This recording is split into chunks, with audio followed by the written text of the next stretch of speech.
Why hello there my internet friends, my name is John Jagsy and today I'm going to be showing you my process for making board game pieces for a lot of my client work.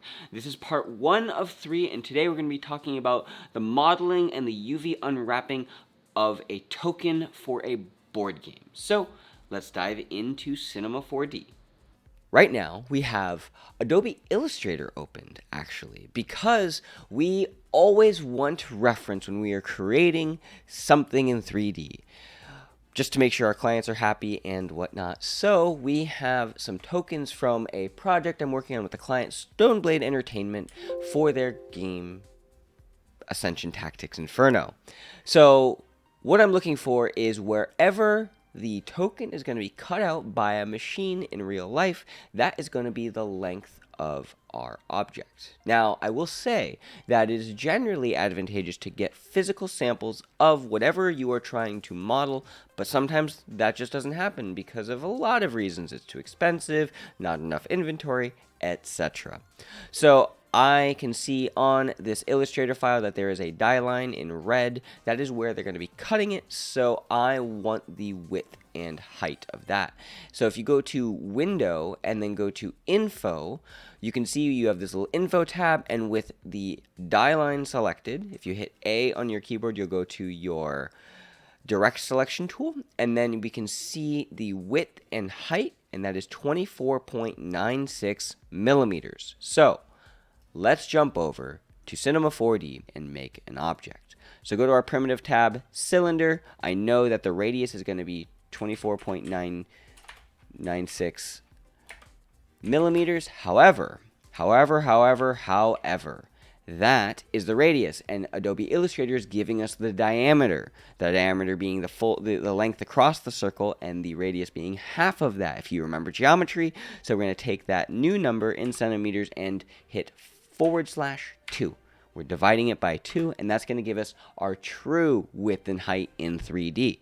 Next, for the height, we know that it's 2 millimeters. We can select that right there. And just for my brain's sake, I like working in the -z axis. So with that in mind, we're going to hit Save on our keyboard, Control S, and we're going to hit C on our keyboard, the letter C, on the cylinder to make this an editable object, so then we can change the geometry a little bit. Now I'm going to undo that really quick because I did forget one thing. I want to set the height segments to 1. I don't want to add extra geometry if I don't need to.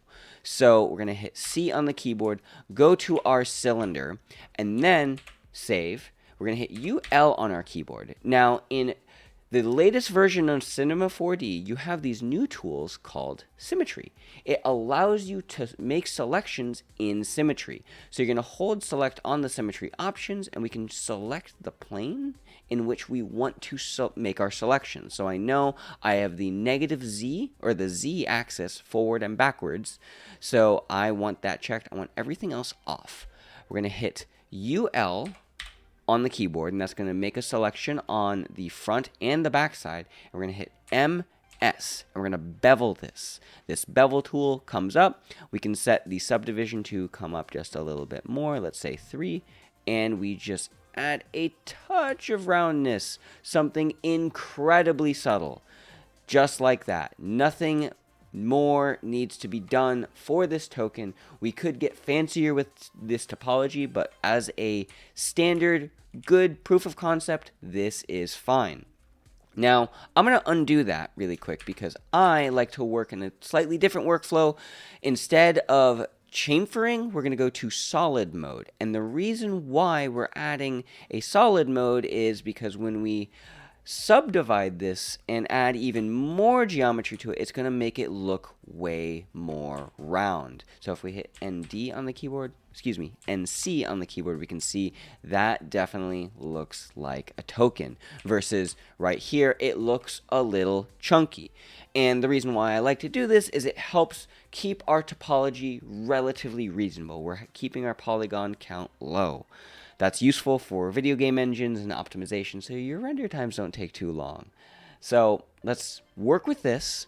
So now we have our model done. The last thing that we want to do is we're going to hit Control and drag the subdivision down. We're going to name this bottom cylinder token low poly as a backup, and then we're going to call this top cylinder token high poly. Then, actually, take that back. What we're going to do is we're going to select the token high poly one with the subdivision surface and hit C, and that's going to bake that down into our high poly geometry. So if we select the lower poly subdivision surface, this object, hold Alt on our keyboard and make it so that that's red, we only now have the main object, the main token in our scene. So let's make sure that's centered. We're going to call this token high poly. Awesome. So now we have our geometry done. The most important part, though, is texturing. So with texturing an object like this, when it comes to getting your correct projection, getting the material on it, we need to work with UVs. And the reason why is if you work with any other tool, UV system, material tool like cubic or spherical, it makes your life so much harder. I really implore you to use UVs. So today we're going to be going over that. So now what we have to do with our object selected, we're going to go to our UV Edit tab. Now, if you've never used this before in Cinema 4D, it's a really easy way to control your UV materials. So with our token selected, I realize there's a bit of a typo. We'll just fix that. We're going to click on Set UV from Projection. And this is not going to do anything, but it's going to give us a foundation of where our geometry is. Now, one really useful tool in this tab is if you go to the Textures tab of the UV editor, we can click on UV Map, and it's going to give us a representation of how our material is wrapping around this object. Now, this is useful for the front, but the sides and the back are not what we want it to be.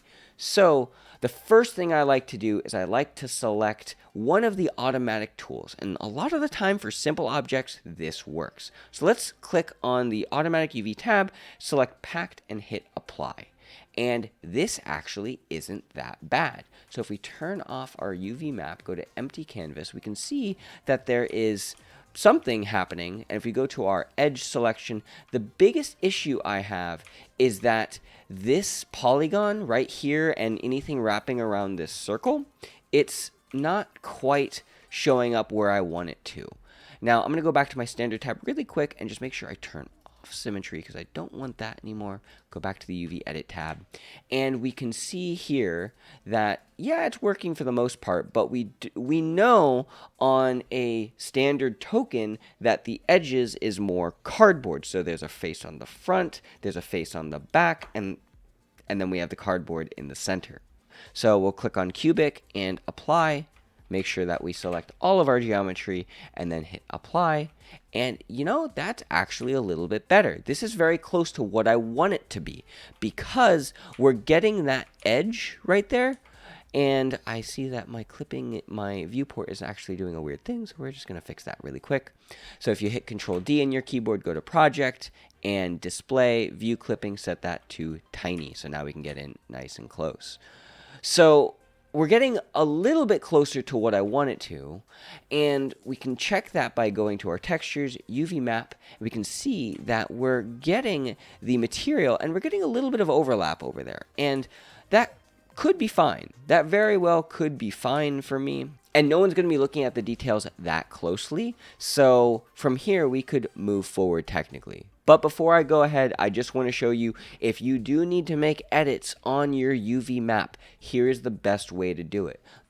So we can see here that the cut, this white line that's running down these edges, I'm pointing at my screen, that doesn't help, but the very subtle white line, that's where our edge is on our UV map. Now, I want it to extend just a little bit more. So what I'm going to do is I'm going to hit UL on my keyboard, and that's going to do my loop selection. I'm going to select where that cut is, and I'm going to weld that. And now it's going to ruin everything on the left side, but hold on.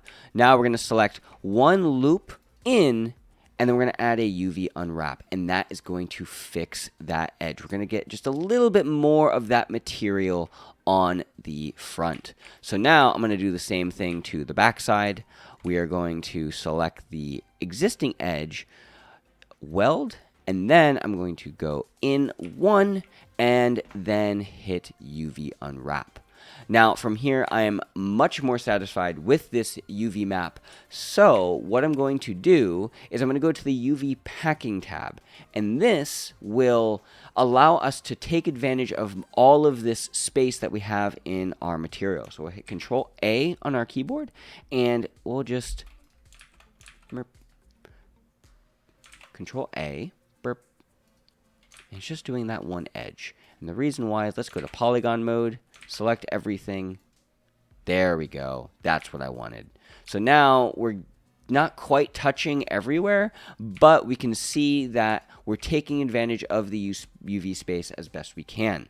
Now, for future JAGs and future you, I highly recommend pushing out these objects, anything that's a transitional edge from hard angles, out just a little bit more. It makes it easier to texture after the fact. So we'll hit F on the keyboard, and that's going to select any island on our UV editor, and we're going to select all of these, hit Control T, and we're just going to scooch these, Control T, and just scooch these over just a little bit. So now we have the front, we have the back, and then the sides in our material. So now the last thing we want to do before we start actually adding the materials to this is we want to check it. So go to our textures, UV map, and let's see what's up.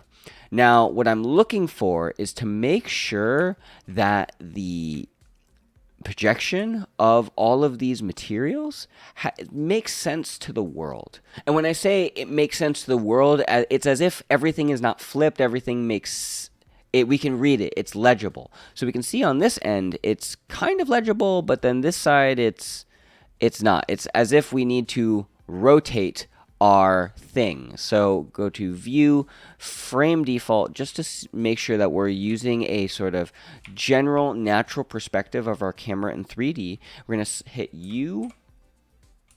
UF on our keyboard.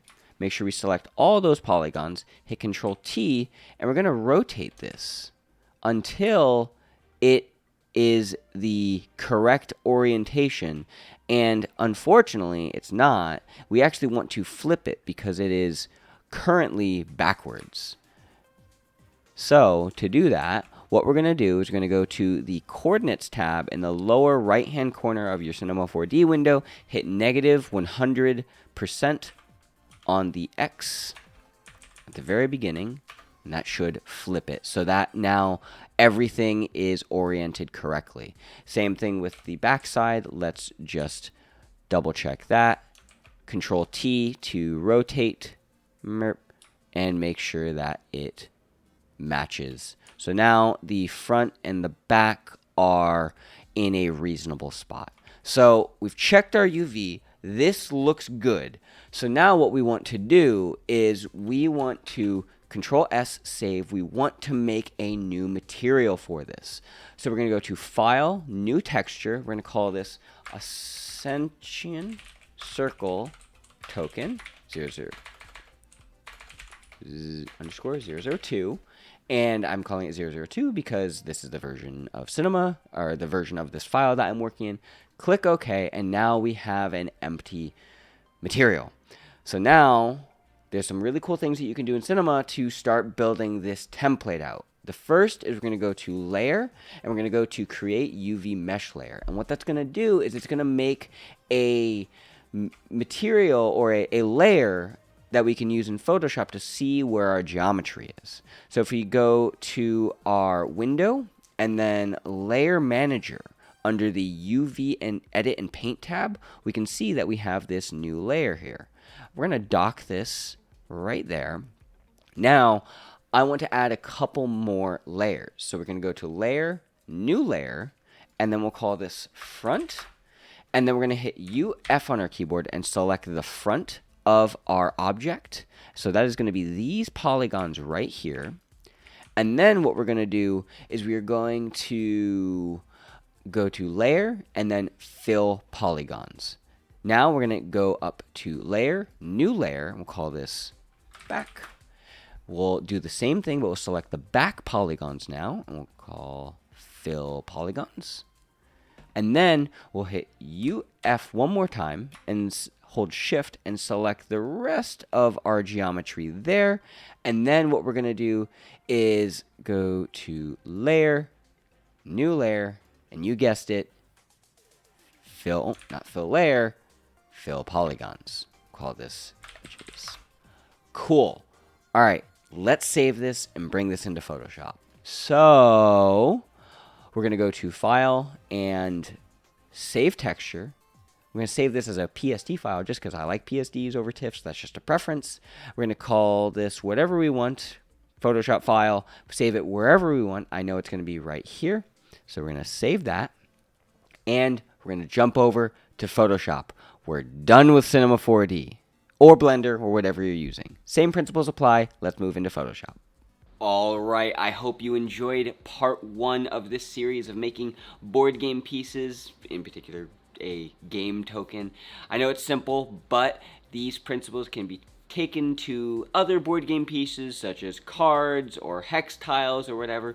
Just need a little bit of modeling know-how, but we'll get to that in another video. I hope you enjoyed. If you have questions, comments, concerns, comment section down below, and I will leave you with the final tip, and that is to eat 1 gram of protein per pound of body weight, and you'll make some gains. Goodbye, my friends.